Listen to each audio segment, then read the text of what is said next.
정주영을 초졸 신화의 주인공이라고 이야기합니다. 왕회장이라고도 이야기하는데 초등학교 나와서 현대 일가를 이뤘기 때문입니다.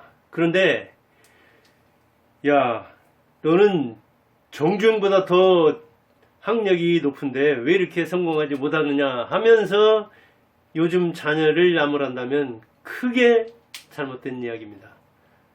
틀린 이야기니까요. 정주영은 1915년생입니다. 15년생. 일제강점기에 태어났는데 이때는 초졸만 해도 짧은 가방끈이 아니었습니다. 긴 가방끈이었습니다. 자, 베리타스라는 그 교육 전문 있는데 교육 전문지 베리타스에서 이야기하기를 44년 해방이 되기 직전에 보니까 해방되기 직전인 44년에 우리나라 사람들의 학력을 한번 조사해본 그 결과에 따르면 초졸자가 얼마나 될까요? 초졸 이상인 자가 6.9%밖에 안 됩니다. 6.9%. 그럼 대졸자는 44년 이야기입니다. 대졸자는 0.03%입니다. 그래서 군에서도 이를테면 시에서도 찾아보기 힘듭니다. 그들이 이를테면 대학생복을 입고 가면 뉴스가 될 정도로 특히 여학생은 어떤 도에는 아예 도에도 졸업생이 없을 정도로 대졸자는 희귀했습니다. 5,128명. 근데 이 중에 남자가 5,050명. 그리고 여자가 78명이니까 도에 없는 수도 있는 거죠. 수도권에 많고 그럴 테니까 대도시에 있고. 이렇게 대졸자는 희귀했는데 초등학교만 졸업해도 일제강점기에는 7% 이내에 들 정도로 높았고, 그리고 정주영이 15년생이니까 20년대에 대개 초등학교 들어갔겠죠. 20년대 초에는 어느 정도였느냐, 그 초등학교 진학률이, 취학률이 20년 초 취학률이 한 4% 안팎입니다.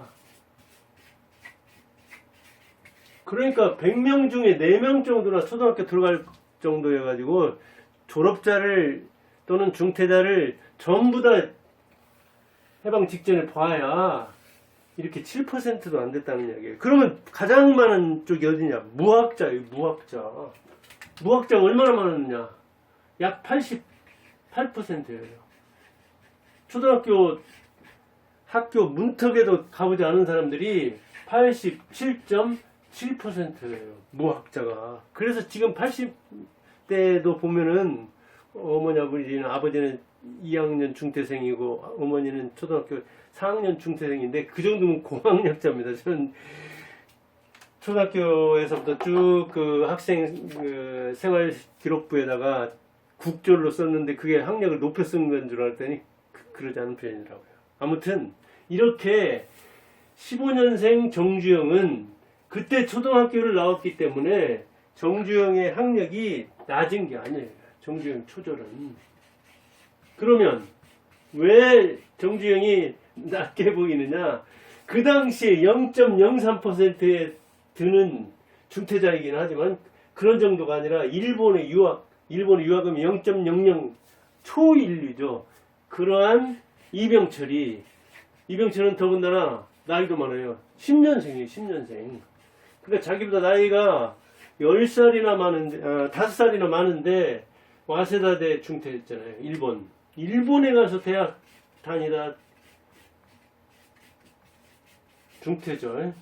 그러니까 현대와 삼성을 견주어 가지고 비교하는데 학력 차이가 이렇게 크다 말할 것도 없죠. 그러니까 그 한 13% 안팎 되는 이 초등학교 졸업 이상 그 중에서도 이병철 정도 학력이면 슈퍼죠. 슈퍼. 울트라 슈퍼죠. 졸업은 못했지만 와세다 유학까지 갔었으니까. 그런 차원에서 정주영의 학력을 낮게 보는 것이지, 그때 당시로 봐서는 한 4% 안팎이라니까요. 이건 벨탈스라는 이거 교육 전문지고 대개 뭐 이건 맞습니다. 그러니까 적어도 10% 이내 들기만 해도 부자요. 교육에서는 지식인이잖아요. 고학력자잖아요. 그런 차원에서 정주영의 학력을 자기가 저 58년 개띠 58년이면 뭐 얼마인가요? 한 43년 늦는가요?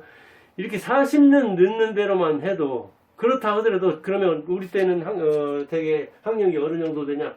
80년에 졸업한 80년 고졸자, 80년에 고등학교를 나온 사람은 약 11.2%가 4년제 대학 지나간 거예요. 대학 4년제. 이때도 80년에 졸업했으면, 제가 77년에 졸업했거든요. 삼수해가지고 79년에 들어갔으니까 저하고 비슷한 그 또래들을 대학 들어간 그 사람들의 고졸자들이 그 중에 약 11% 정도, 그 정도만 4년제 대학에 들어갔다고 하니까 정주영의 학력은 일제시대에 5% 안팎에 들었으니까 당시로 봐서는 학력으로만, 가방끈으로만 따지면 그렇게 짧은 게 아니라고요. 그러나 지적 결핍을 느꼈겠죠. 그리고 이때 초등학교 국영도 못한 이유는, 무학자가 이렇게 많은 이유는 당시에 서당이 또 꽤 있었고, 또 신식 교육을 추구하고는 소학교라고 하면서 그 교육 개혁을 몇 번 했거든요. 일제강점기에. 그때 일본에 대한 어떤 반일 감정, 그 다음에 또 학교가 부족했어요. 면에 면이 군에 10개 정도 된다. 그러면 학교가 하나 있을까, 둘 있을까, 그런 정도 됐다고요. 그래서 정주영도 학교를 졸업했는데 그 학교 학생, 동창생이 뭐 27명인가 기다고 하잖아요. 통천이던가요, 강원도. 그러니까 군에 다 있는 것도 아니고, 면에 다 있는 것도 아니고, 대여섯 개 되는 면에 하나 있었는데, 그 면 하나에 있는 그 학교마저도 몇십 명 졸업생이 안 될 정도로 이렇게 그 학교에 대한 인식이 또 부족했고, 그 다음에 또 보내려면은 면과 면 떨어지면 교통도 불편하고 얼마나 경비도 많이 들고 그러겠습니까? 더군다나 일해야 할 나이인데, 초등학교 들어갈 때부터 그냥 뭐 부직갱이도 바쁠 때는 쓴다고 할 정도로 농번기에는 학생들도 중요한 일손이거든요. 그런 차원에서 집에서 일꾼을 학교를 보낸다? 그 다음 학교 보내는 거에 대한 그런 여러 가지 불편함과 경제적인 측면, 그래가지고 못 보내게 된 거라고 해요. 가고 싶어 해도. 그런 차원에서 볼 때 이병철보다 학력이 낮은 건 분명하지만 이병철과 견줄 때 그러지, 그때 보통 사람들의 견준다면은, 그러면 왜 그렇게 이병철도 그렇고 정주영도 그렇고 그 다음에 이제 SK 3대 하면 지금 최종건이죠. 최종건 학력이 좋은 사람이에요. 여기는 26년생이죠. 26년생인데 고졸자라고요. 근데 경성 직업학교가 되니까 지금으로 말하면 뭐 아주 뛰어난 기술 대학, 서울과기대 뭐 그 전신이라고 하는 것 같더라고요. 그러니까 학력이 높은 셈이죠. 이렇게 세 명에서 보아도 정주영이 역시 초졸로 빠지니까 이병철한테는 크게 뒤지고, 그래서 이제 정주영의 학력이 낮은데 성공했다, 초졸 신화다, 그런 이야기를 하는 거죠. 그런 지적 결핍을 그는 정주영은 어떻게 메웠는가? 아버지 소원을 거부했죠. 1등 농부가 되기를 바랬다고요, 정주영의 아버지는. 그런데 거부했죠. 그리고 아버지가 또 소 팔고, 그 다음에 작은아버지도 소를 팔았는데 그 돈을 한 번에 훔쳐가지고, 지금으로 말하면 돈 좋은 만 훔쳐가지고, 그때 당시로 그러니까 뭐 그 가치를 정말 따질 수 없죠. 농촌의 재산 목록 1호니까요, 소는. 그런데 얼마나 죄책감 내지 부채의식이 컸겠습니까? 그런 것 때문에 또 역시 사업 열심히 하고 공부하게 되고, 그 다음에 지적 욕망이 있는데 배울 수 없으니까 서울에 가서 부기학원도 다니고, 또 육법전서 같은 거 이렇게 사서 독학해 가지고, 그때 당시 고등고시, 지금 뭐 사법고시, 변호사 되는 거죠. 판사 되고 그런 거. 그 시험에도 응시를 하고 그랬잖아요. 그러니까 초등학교를 졸업했지만 이렇게 부기학원 다니면서 실업계 학생들이 배우는 것도 배우고 대학생들이 배우는 율법전서 같은 것도 배우고 그런 지적 욕망을 불태웠다고요. 그런 것들이 이를테면 오늘의 정주영 일가를 이룬 거죠. 현대 일가를 이룬 거죠. 그 다음에 이제 성공 열망도 대단했죠. 어머니하고 같이 가면서 중독부 건물을 보면서 내가 저보다 큰 집을 지어가지고 살겠다고 할 정도니까. 근데 어머니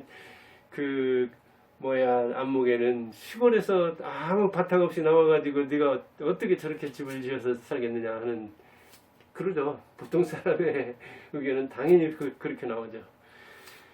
이렇게 정주영은 그 지적 결핍을 다른 요소로 그리고 뭔가 흠결이 있기 때문에 아버지의 소원을 거부고 나왔죠. 그러니까 아버지한테 이제 구원 요청을 할 수 없겠죠. 아버지 재산을 훔쳐가지 나왔죠. 그러니 이걸 얼마나 갚아야 돼요. 그래서 북한에 501마리인가 보냈던가요? 아버지에 대한 어떤 보답이라는 그런 이야기로. 그 다음 지적으로 얼마나 열망이 있었겠어요. 자기가 배운 것에서 만족하지 않고 더 배우려고 이것도 배우고 저것도 배우고 그러면서 성공 열망을 불태워서 성공한 거죠.